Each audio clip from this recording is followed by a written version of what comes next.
Visiones sobre la pasión de Cristo. Esta historia está extraída de la obra Visiones y Revelaciones de la beata Ana Catalina Emmerich. Tiene un carácter narrativo, sin entrar en la enseñanza del Evangelio. Algunos hechos, personajes y cronología de este resumen no concuerdan literalmente con los Evangelios. La beata nos dice que los Evangelios son escritos muy resumidos y que su misión principal era transmitir la palabra de Dios, por lo que no prevaleció el detalle de los relatos ni su rigor histórico.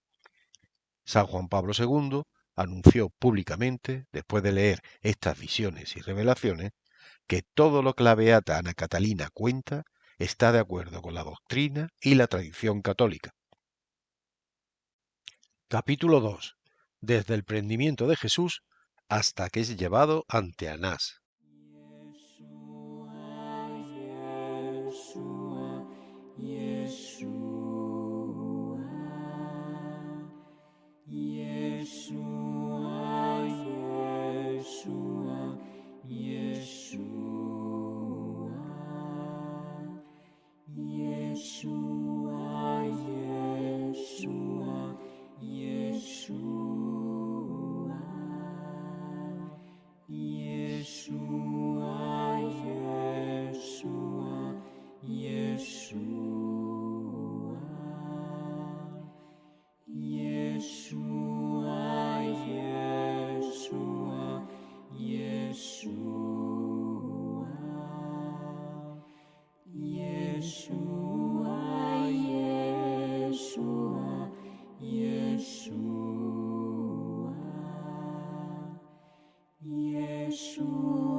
Prendimiento de Jesús. No creía Judas que su traición tuviese el resultado que tuvo. Quería obtener la recompensa ofrecida y agradar a los fariseos, entregando a Jesús. No pensaba en el juicio ni en la crucifixión del Maestro. Sus miras no iban tan allá. Era solo el dinero lo que le preocupaba a su espíritu, y desde mucho tiempo antes se había puesto en relación con varios fariseos y algunos saduceos astutos que lo incitaban a la traición, halagándolo. Estaba cansado de la vida errante y penosa de los apóstoles. En los últimos meses no había cesado de robar las limosnas de que era depositario, y su avaricia, excitada por la liberalidad de Magdalena cuando derramó los perfumes sobre Jesús, lo llevó al último de los crímenes. Había esperado siempre un reino temporal de Jesús, que le proporcionase un empleo brillante y lucrativo. Como esto no se realizara, se ocupaba en atesorar dinero. Judas fue con 20 soldados, pero seguido a cierta distancia de 4 alguaciles de ínfima clase, que llevaban cordeles y cadenas. Detrás de estos venían los 6 agentes, con los cuales había tratado Judas desde el principio. Los soldados estuvieron acordes con Judas hasta llegar al sitio donde el camino separa el huerto de los olivos del de Getsemaní. Al llegar allí, no quisieron dejarlo ir solo delante y lo trataron dura e insolentemente. Viendo que los 8 apóstoles corrían al ruido, llamaron a los 4 alguaciles que estaban a cierta distancia. Cuando Jesús y los 3 apóstoles reconocieron a la luz de la antorcha esta turba de gente armada, Pedro quería rechazarlos con la fuerza y dijo: Señor, los 8 están cerca de aquí, ataquemos a los alguaciles. Pero Jesús le dijo que se estuviera quieto, y Pedro dio algunos pasos atrás. 4 discípulos habían salido del huerto de Getsemaní y preguntaban qué sucedía. Judas quiso entrar en conversación con ellos y contarles cualquier cosa, pero los soldados se lo impidieron. Los otros discípulos andaban errantes, acá y allá, observando y decididos a huir. Jesús se acercó a la tropa y dijo en voz alta e inteligible: ¿A quién buscáis? Los jefes de los soldados respondieron: A Jesús Nazareno. Yo soy, replicó Jesús. Apenas había pronunciado estas palabras cuando cayeron al suelo, como atacados de una apoplejía. Judas, que estaba todavía liado de ellos, se sorprendió y queriendo acercarse a Jesús, el Señor le tendió la mano y le dijo: Amigo mío, ¿qué has venido a hacer aquí? Y Judas, balbuceando, habló de un negocio que le habían encargado. Jesús le respondió en pocas palabras, cuya sustancia es esta: más te valdría no haber nacido. Mientras tanto, los soldados se levantaron y se acercaron al Señor, esperando la señal del traidor, el beso que debía dar a Jesús. Pedro y los otros discípulos rodearon a Judas y lo llamaron ladrón y traidor. Quiso persuadirlos con mentiras, pero no pudo, porque los soldados lo defendían contra los apóstoles y por eso mismo atestiguaban contra él. Jesús dijo por segunda vez: ¿A quién buscáis? Ellos respondieron de nuevo: A Jesús Nazareno. Yo soy, ya os lo he dicho, soy yo a quien buscáis, dejad a estos. A estas palabras los soldados cayeron por segunda vez, con contorsiones semejantes a los de la epilepsia, y Judas fue rodeado otra vez por los apóstoles, exasperados contra él. Jesús dijo a los soldados: «Levantaos».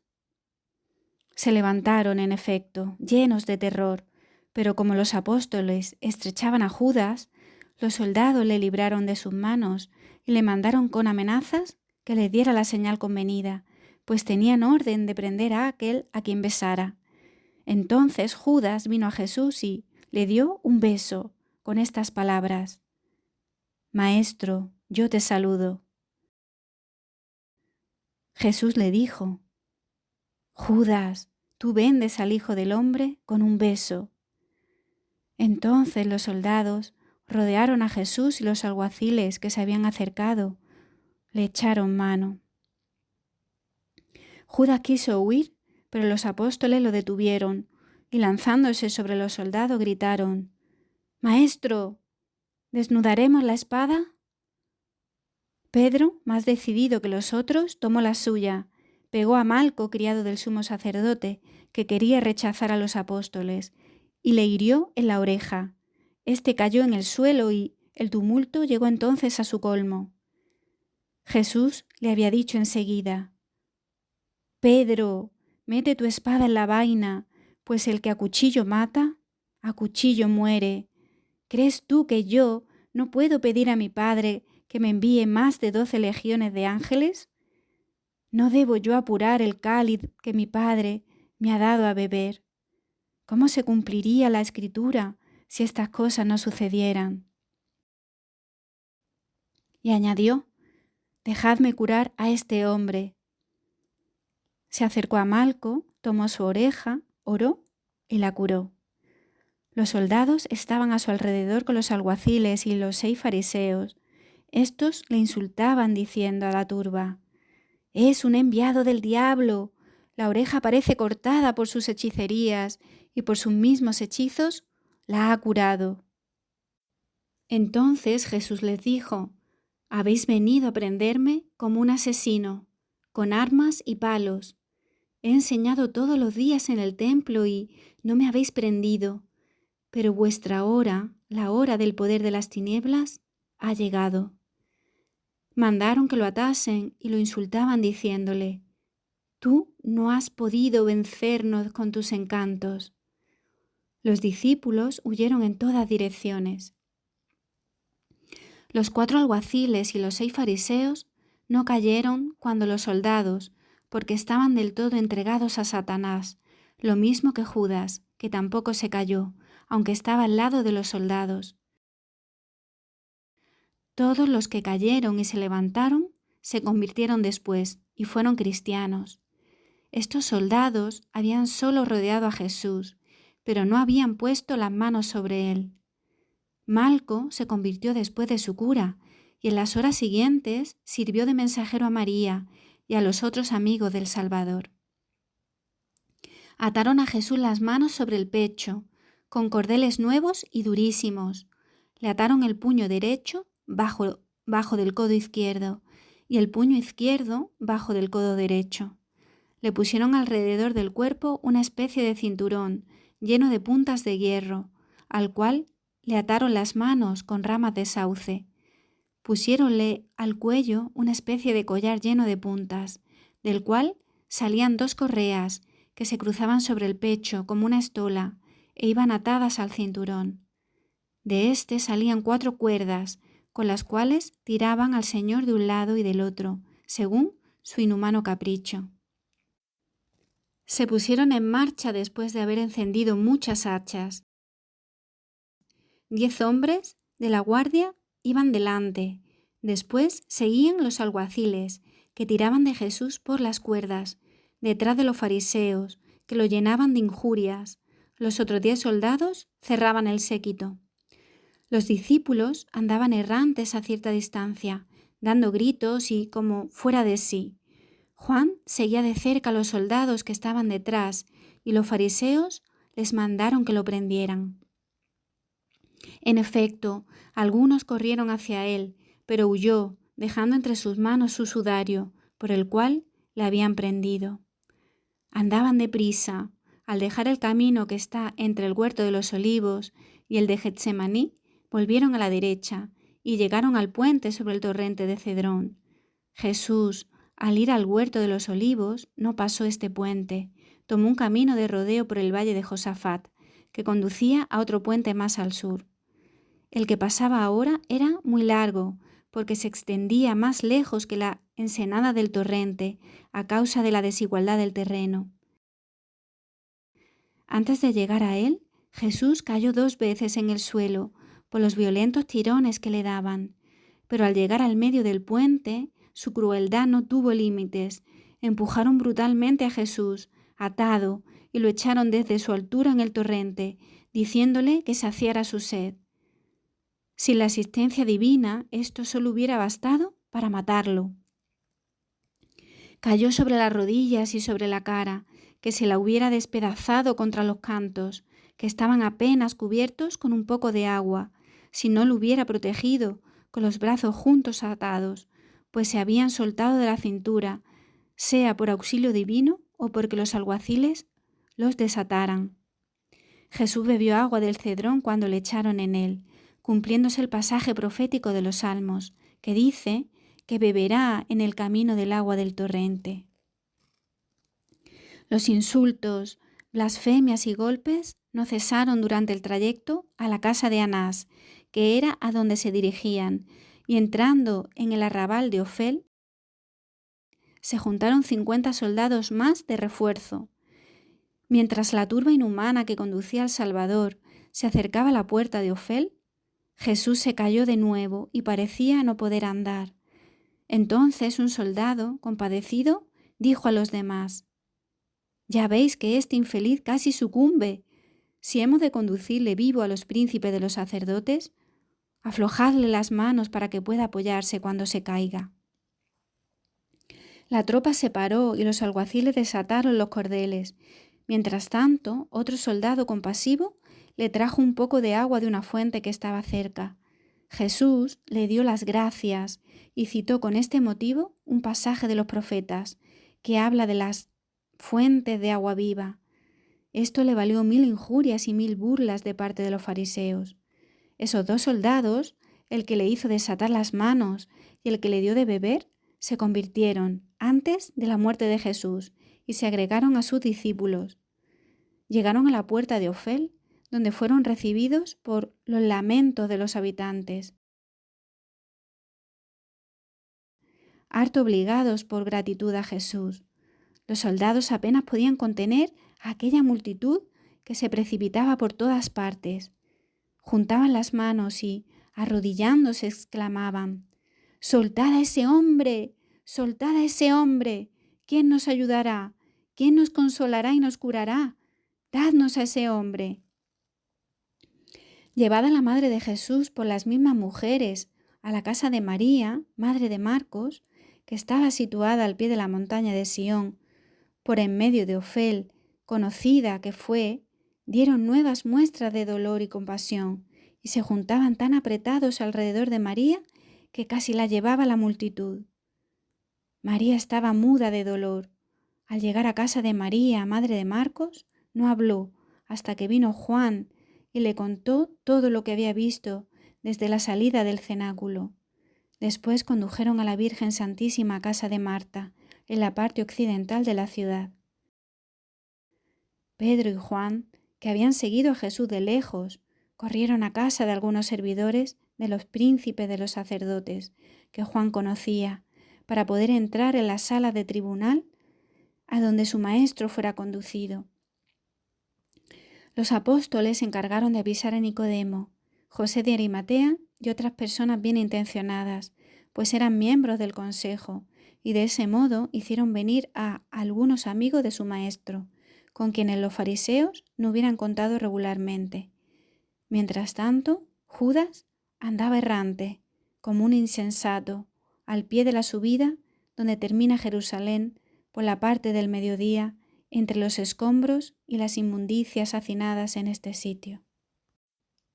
Jesús ante Anás. A medianoche, Jesús fue introducido en el palacio de Anás, que era suegro del sumo sacerdote Caifás. Lo llevaron a una sala muy grande. Enfrente de la entrada ocupaba su silla Anás, rodeado de 28 consejeros. El sitial elevábase del suelo algunos escalones. Jesús, a quien rodeaban aún varios de los que le prendieran, vióse empujado por los alguaciles hasta los primeros peldaños. El resto de la sala estaba llena de soldados, de populacho, de criados de Anás, de falsos testigos, que fueron después a casa de Caifás. Anás presidía el tribunal, encargado de vigilar la pureza de la doctrina y de acusar delante de los príncipes de los sacerdotes a los que la infringían. Jesús estaba de pie, delante de Anás, pálido, desfigurado, silencioso, con la cabeza baja.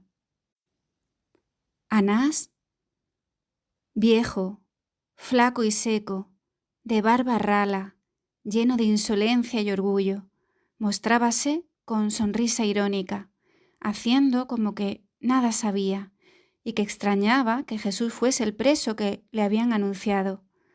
Le dijo a Jesús: «¿Cómo? ¿Jesús de Nazaret? Pues, ¿a dónde están tus discípulos y tus numerosos partidarios? ¿A dónde está tu reino?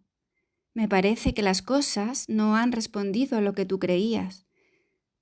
Se ha visto que ya bastaba de insultos a Dios y a los sacerdotes, de violaciones del sábado. ¿Quiénes son tus discípulos? ¿A dónde están? ¿Callas? Habla ahora, agitador, seductor. ¿No has comido el cordero pascual de modo inusitado, en tiempo y sitio en que no debías hacerlo? Quisiste introducir una nueva ley. ¿Quién te ha dado derecho para enseñar? ¿Dónde has estudiado? Habla, ¿cuál es tu doctrina? Entonces Jesús levantó su cabeza fatigado, miró a Anás y dijo: «He hablado en público delante de todo el mundo. Siempre enseñé en el templo y en las sinagogas, donde se juntan los judíos. Jamás he dicho nada en secreto. ¿Por qué me interrogas? Pregunta a los que me han oído lo que les he dicho. Mira a tu derredor. Ellos saben lo que he dicho. A estas palabras de Jesús, el rostro de Anás expresó el resentimiento y la cólera. Un infame ministro que estaba cerca de Jesús lo advirtió y el miserable, con su mano cubierta de guante de hierro, pegó una bofetada en el rostro del Señor diciendo: ¿Así respondes al sumo pontífice? Jesús, a la violencia del golpe, cayó de lado sobre los escalones y la sangre corrió por su cara. La sala se llenó de murmullos, de risotadas y de ultrajes. Levantaron a Jesús, maltratándolo, y el Señor dijo tranquilamente: Si he hablado mal, dime en qué, pero si he hablado bien, ¿por qué me pegas?